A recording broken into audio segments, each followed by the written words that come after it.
ஏழேழு ஜென்ம பந்தம் மனைவி என்பது, இதில் நீ வேறு நான் வேறு யார் சொன்னது?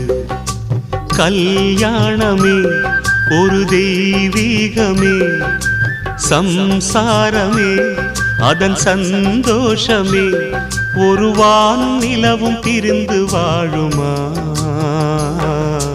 ஏழேழு ஜென்ம பந்தம் மனைவி என்பது, இதில் நீ வேறு நான் வேறு யார் சொன்னது?